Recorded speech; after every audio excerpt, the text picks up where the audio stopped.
Hello good morning friends. Hello good morning friends. कालच्या लेक्चरपर्यंत आपण logarithm चॅप्टरमध्ये काय काय शिकलो. लॉ ऑफ लॉगॅरिथम शिकलो. नंतर exponent form converted to the logarithmic form किंवा logarithmic form converted to the exponent form, ह्या 2-4 गोष्टी शिकलो आपण मागच्या लेक्चरला लॉ ऑफ लॉगॅरिथम शिकलो होतो. तर त्या लॉ ऑफ लॉगॅरिथममध्ये 7 लॉ होते. ते जर तुम्ही व्यवस्थितपणे समजून घेतले असतील तर आपण आता त्या लॉ ऑफ लॉगॅरिथमवर काही एक्झाम्पल बघणार आहोत. So example on logarithm, example on law of logarithm. मग फर्स्ट एक्झाम्पल सांगितलं त्यांनी 10⁻⁴ = 5. मग त्या एक्झाम्पलमध्ये तुम्हाला काय फाइंड करायचं आहे किंवा काय बघायचं आहे ते बघा. सर्वात पहिले एक्झाम्पल समजून घ्यायचं. 10⁻⁴ = 5. मग ज्यावेळेस पण तुम्ही आन्सर राईट डाऊन करणार त्यावेळेस गिवन कंडिशन लिहायची. गिवन तुम्हाला जे काही दिलं आहे ते सर्व लिहायचं. सो गिवनमध्ये आपण काय लिहिलं आहे, 10⁻⁴ = 5. नाव लॉगॅरिथममध्ये काय सांगतात, लॉगॅरिथममध्ये taking log on both side.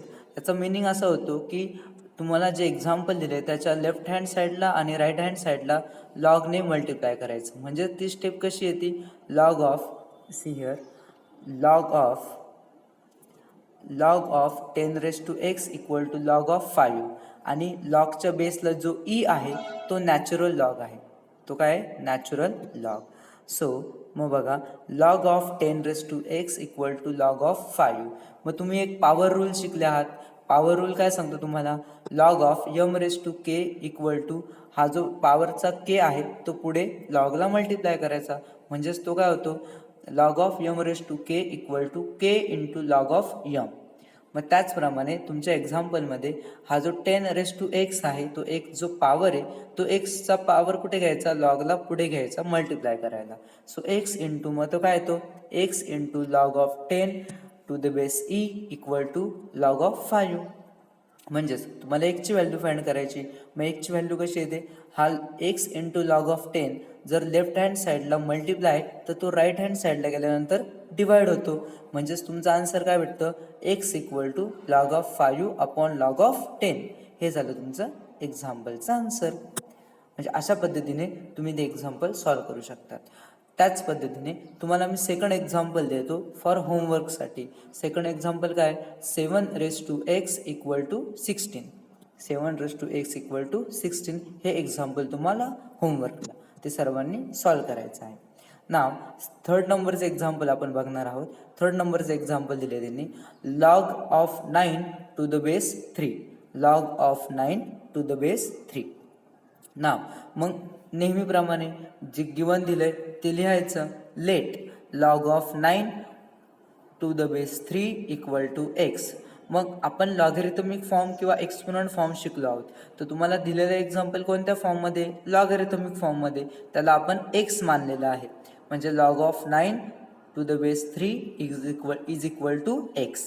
मग आता हे लॉगॅरिथमिक फॉर्मचं कन्व्हर्जन आपण कशात करतो, एक्सपोनंट फॉर्ममध्ये. मग convert to exponent form, convert to exponent form. मग काय येईल ते, x = लॉग ऑफ 9⁻³ ह्या एक्झाम्पलला आपल्याला एक्सपोनंट फॉर्ममध्ये कन्व्हर्ट करायचं आहे. मग आपण कसं करतो, हा लॉग ऑफ 9चा जो बेस आहे 3 तो 3 लेफ्ट हँड साईडला नेतो. म्हणजे 3⁻x हा जो x आहे तो 3च्या पॉवरला जातो. 3⁻x = 9 आणि इकडचा लॉग राईट हँड साईडचा लॉग निघून जातो. म्हणजे 3⁻x = 9. नाव पुढे काय बघा, मग 3⁻x मग = हा 9 आपण कसा लिहू शकतो, 9 म्हणजे काय, 3चा स्क्वेअर. मग 3² म्हणजेच ते एक्झाम्पल कसं आलं, 3⁻x = 3⁻2. बरोबर. म्हणजे दोघांचे बेस काय आले, सेम आले.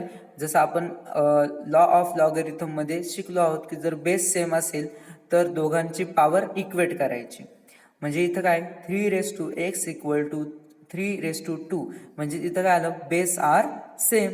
म्हणून बेस आर सेम म्हणून त्या दोघांची पॉवर काय करायची, इक्वेट करायची. सो इक्वेटिंग पॉवर म्हणजेच काय, x = 2. इक्वेटिंग पॉवर इक्वेट करायची, x = 2.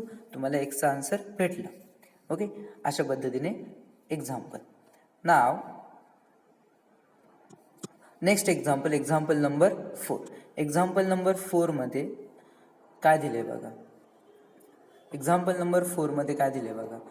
Log of 3 to the base 4 plus log of 5 to the base 4. मग आता हे एक्झाम्पल आहे. हे एक्झाम्पल कशामध्ये, ॲडिशनच्या फॉर्ममध्ये. मग आपण काही रूल शिकलो. मग काय काय रूल शिकलो आपण, काही प्रॉडक्ट रूल वगैरे शिकलो. मग वी नो प्रॉडक्ट रूल. मग तो प्रॉडक्ट रूल काय बघा. log of m to the base a plus log of n to the base a is equal to log of m into n. तिथं मध्ये dot आहे म्हणजे त्याचा मिनिंग असं होतो की तिथं multiply. Log of m into n to the base a. अशा पद्धतीने आपला तो प्रॉडक्ट रूल आहे. मग तो प्रॉडक्ट रूल कशाबरोबर, आपल्याला गिवन एक्झाम्पल दिलंय त्या एक्झाम्पल बरोबर कम्पेअर करायचा. म्हणजेच कंपेअरिंग log of 3 to the base 4 plus log of 5 to the base 4 is equal to log of 3 multiplied by 5 to the base 4. समजलं. 3 आणि 5 हे कशाच्या ऐवजी घेतले आपण, m आणि n च्या ऐवजी घेतले. आणि दोन्ही साईडला, लॉगच्या दोन्ही साईडला ए हा ए काय त्यांचा बेस आहे आणि हा बेस काय इक्वल आहे. मग तो बेस आपल्या एक्झाम्पलमध्ये काय 4 आहे. म्हणून तुमचं एक्झाम्पल कसं आलं, log of 3 plus log of 3 to the base 4 plus log of 5 to the base 4 is equal to log of 3 into 5 to the base 4 is equal to log of 15 to the base 4. अशा पद्धतीने तुमचं ते example end होतं. समजलं. नाव example number 5 बघितलं तर example number 5 मध्ये काय दिले बघा. log of 16 to the base 3 minus log of 2 to the base 3. Okay. Now आता हे एक्झाम्पल कोणत्या रूलसाठी सॅटिस्फाय होतं. मग we know quotient rule. Now quotient rule काय बघा. आता आपल्याला कोशंट रूल माहिती आहे, लॉगरिथमचा कोशंट रूल आपण बघितलाय. तर तो रूल खाली बघा. log of m to the base a minus log of n to the base a is equal to log of